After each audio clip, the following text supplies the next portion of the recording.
A very warm welcome to all of you to Self Selection Board, a one step towards uniform। मेरा नाम है शुभम वाशने और आज हम बात करने जा रहे हैं ईडियम फ्रेजेस एंड वोकैबुलरी के बारे में। ये टॉपिक आपके इंडियन आर्मी, नेवी, एयरफोर्स तीनों यूनिफॉर्म को पाने में मदद करेगा through CDS, NDA, AFCAT, INET and territory army. ये हमारा लेक्चर 6 है। इससे पहले 5 लेक्चर्स आ चुके हैं। अगर आपको देखने हो तो आपको डिस्क्रिप्शन बॉक्स में उसका लिंक मिल जाएगा। आगे चलते हैं। पहले शुरुआत करते हैं ईडियम फ्रेजेस के साथ। पहला ईडियम है हमारे सामने up uphill task. Uphill task मतलब होता है डिफिकल्ट टास्क। आप जरा इसका कनेक्शन समझिए। आप जब पहाड़ पे ऊपर चढ़ते हैं तो आपको दिक्कत होती है, तो क्या हो रही है? डिफिकल्टी हो रही है। तो इसका मतलब होता है डिफिकल्ट टास्क। अगला वर्ड है अगला इडियम है ups and down. Ups and down मतलब क्या होता है? आपने तो अपनी लाइफ में बहुत बार सुना होगा, बहुत ही कॉमन फ्रेज है ये, कि मेरी हर किसी की लाइफ में अप्स एंड डाउन होते रहते हैं। मतलब चेंज इन फॉर्च्यून, भाग्य में बदलाव होना समय के टाइम के अकॉर्डिंग। अगला है under the rose. Under the rose मतलब होता है सीक्रेटली। जरा सेंटेंस देखिए, इससे आपको समझ में आएगा। When the parents of Amul did not agree to the marriage of their son, he married Meeta under the rose। अब देखिए, जब पेरेंट्स अमूल के नहीं माने शादी के लिए, तो उनके बेटे ने मीरा मीता से शादी कर ली चुपके से। अंडर द रोज मतलब चुपके से, सीक्रेटली। अगला है up and doing. Up and doing मतलब होता है एक्टिव, किसी काम को एक्टिवली करना, उसे हम कहते हैं अप एंड डूइंग। जरा इस पर सेंटेंस देखिए। A labourer should be up and doing daily if he has to earn his living. एक लेबर को एक्टिवली रोज काम करना पड़ता है अपनी लिविंग को पाने के लिए, अपने घर गृहस्थी को चलाने के लिए। अगला है under a cloud. Under a cloud मतलब होता है टू बी अंडर सस्पिशन। अब जरा इस पे सेंटेंस देखिए। His secret connection with the smuggler have bought him under a cloud.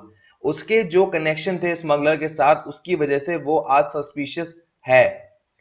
अगला है up to the mark. Up to the mark मतलब होता है कि जो हमारी रिक्वायरमेंट है उसके अकॉर्डिंग हमने वो अचीवमेंट कर लिया हो, या सामने वाले का जो काम है वो उस लेवल तक हो जहां तक आप एक्सपेक्ट कर रहे हो, तो इसका मतलब होता है अप टू द मार्क। आगे है turn the table. Turn the table मतलब होता है सिचुएशन को बदल देना। मतलब पहले सिचुएशन आपके फेवर में नहीं थी, अब आपने ऐसा कुछ कर दिया कि सिचुएशन अब आपके फेवर में आ गई है, तो उसका मतलब है टर्न द टेबल। अगला है turn up one's nose. Turn up one's nose क्या होता है कि to take lightly with contempt. Sentence देखिए जरा, आपको समझ में आएगा। Meena has failed twice in her class yet she turn up her nose at my advice. देखिए, इसका मतलब सीधा साधा ये हुआ कि अगर आप किसी की बात को हल्के में ले रहे हैं ना, उसको हम कहेंगे टर्न अप वंस नोज। तो यहां पर ये कहा गया कि जो मीना है वो 2 बार फेल हो चुकी है, पर फिर भी उसने मेरी एडवाइस को हल्के में लिया। अगला है टर्न कोड। टर्न कोड मतलब क्या होता है? जब एक पॉलिटिकल पार्टी का मेंबर दूसरी पॉलिटिकल पार्टी में शिफ्ट हो जाए, उसे हम कहते हैं टर्न कोड। मतलब पार्टी बदलने को हम कहेंगे टर्न कोड। यहां तक आपको बात समझ में आ गई है। अगला है take up the cudgel. Take up the cudgel मतलब होता है टू सपोर्ट या डिफेंड। अब टेक अप कजल का जरा सेंटेंस देखिए। One of my lawyer friends took up the cudgel on the behalf to defend him. देखिए, उसका जो एक लॉयर फ्रेंड है उसने उसे डिफेंड किया on the behalf of him. तो आपको यहां बात समझ में आ रही होगी। टेक अप द कजल मतलब किसी को डिफेंड करना है। जैसे कश्मीर को हम क्या कर रहे हैं? टेक अप द कजल कर रहे हैं, हम उसे डिफेंड कर रहे हैं। तो यहां पर आपको इसका मीनिंग समझ में आ गया होगा। अगला है turn the corner. Turn the corner मतलब होता है to pass a critical stage. देखिए, मान लीजिए कोई इंसान कोमा में है, तो कोमा से अगर वो बाहर निकल गया है तो उसे हम कहेंगे टर्न द कॉर्नर। मतलब वो मौत को चकमा देकर आ गया, उसने क्रिटिकल स्टेज पार कर ली। अगला है टॉल टॉक। टॉल टॉक मतलब होता है कि किसी बात को एग्जेग्रेट करना, उसको खींचना बेमतलब में।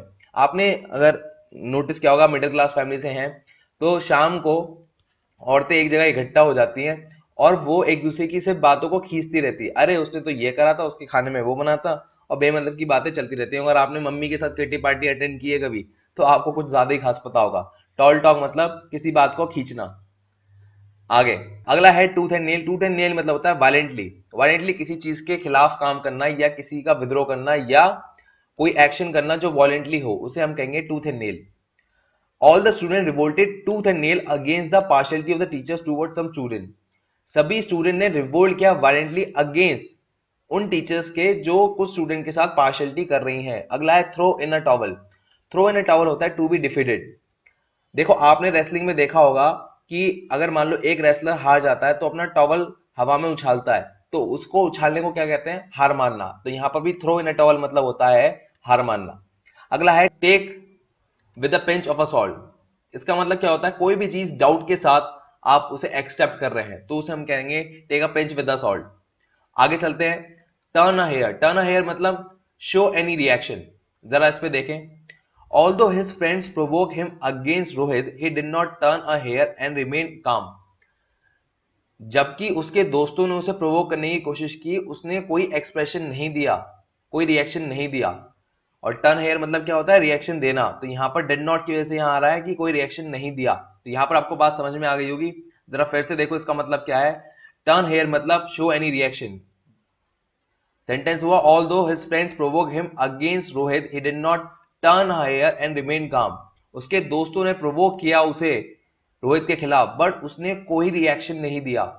अगला है टॉल स्टोरी। टॉल स्टोरी मतलब होता है एग्जैगरेट, बढ़ाना, किसी बात को खींचना। अभी टॉल स्टोरी से रिलेटेड हमने एक इडियम और पढ़ा था, उसका मतलब था टॉल टॉक। तो tall talk and tall stories का मतलब सेम है, किसी बात को खींचना। आगे चलते हैं, वोकैबुलरी पे आते हैं। वोकैबुलरी में क्या है, एलोकेट पहला है। एलोकेट मतलब क्या होता है, किसी चीज को एलोकेट करना, कुछ फंड एलोकेट करना है, कुछ करना। फॉर एग्जांपल आपको आईफोन चाहिए, आईफोन एक्स चाहिए, तो आप अपनी सैलरी से हर बार 5,000 रुपए निकाल के अलग रख रहे हो। तो क्या कर रहे हो आप, एलोकेट कर रहे हो, किसके लिए, आईफोन के लिए बचा रहे हो। ठीक है, इसको कहते हैं एलोकेट करना। एडेज मतलब होता है विश करना, सेइंग करना है, प्रोवर्ब करना। अब जरा एडेज का अगर एग्जैक्ट मीनिंग मैं कहूं तो, अगर मैं आपको हिंदी में एक सेंटेंस बोलूं, देखो एक कहावत तो तुमने सुनी होगी, अभी जो मैंने लाइन बोली है ना, एक कहावत तो तुमने सुनी होगी, इसे हम कहते हैं एडेज। ये जो पूरी लाइन बोली, एक कहावत तो तुमने सुनी होगी, तो एडेज मतलब होता है प्रोवर्ब। अगला है एडवर्सिटी। एडवर्सिटी मतलब क्या होता है, पोवर्टी या मिसफॉर्च्यून। जब किसी का बुरा वक्त चल रहा होता है तो हम उसे कहते हैं कि उसकी एडवर्सिटी चल रही है। जैसे सीरिया की अभी एडवर्सिटी चल रही है, रवांडा देश की एडवर्सिटी चल रही है, बहुत बुरे हाल चल रहे हैं। अगला है एफ्लुएंस। एफ्लुएंस मतलब होता है अबेंडेंस या वेल्थ, कोई चीज बहुत ज्यादा मात्रा में होना, ये नाउन है। जरा यहां पर देखिए इसका सेंटेंस क्या, affluence in his life made him forget the value of a character. अगला वर्ड है एम्पल। एम्पल का, एम्पल है एडजेक्टिव, उसका मतलब ये होता है अबंडेंट। मतलब एफ्लुएंस और एम्पल का मतलब, जरा मैं क्लियर करता हूं, उसके आपको क्लियर होगा। एफ्लुएंस और एम्पल, इन दोनों का मतलब होता है अबेंडेंट, पर एक नाउन है एक एडजेक्टिव है। तो यहां पर आपको मीनिंग समझ में आ गया होगा।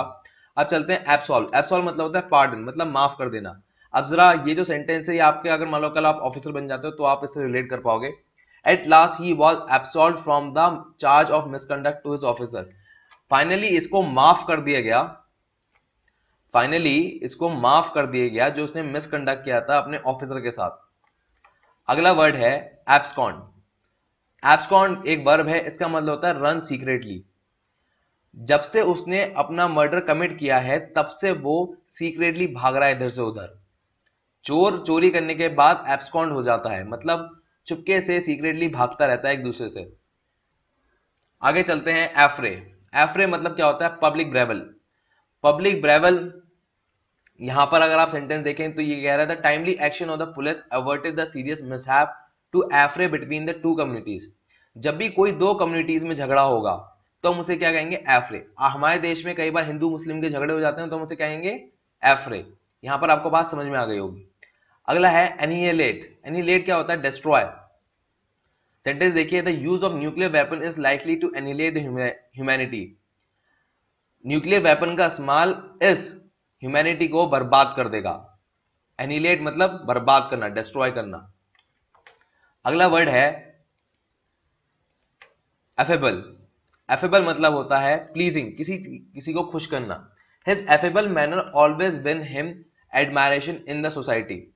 उसका जो प्यार से बात करने का तरीका है वो लोगों के दिलों को जीत लेता है, सोसाइटी में लोगों के दिलों को जीत लेता है। एम्पलीफायर, आपने इमरान खान का गाना सुना होगा, मैं तेरा एम्पलीफायर। तो उस एम्पलीफायर का मतलब होता है एनलार्ज करना। आपने सुना होगा गाना एम्पलीफाई कर दो या एम्पलीफायर ऑन कर दो गाने में, तो उसका मतलब क्या है, एनलार्ज करना। The student requested the teachers to amplify upon the point under discussion. Students ने रिक्वेस्ट किया टीचर से, जो बात डिस्कस हो रही है उसको आप जरा बढ़ा के बताएं, थोड़ा एनलार्ज करके बताएं, तो उसका मतलब हो गया एम्पलीफाई। ये होता है वीडियो का एंड। और मैं बात करना चाहूंगा कि ये सारे जो क्वेश्चंस मैंने लिए हैं, मतलब जो वर्ड्स और इडियम्स मैंने आपके सामने रखे हैं, ये मैंने रखे हैं ऑब्जेक्टिव जनरल इंग्लिश से। आप ये किताब देख सकते हैं, बैचलर किताब है।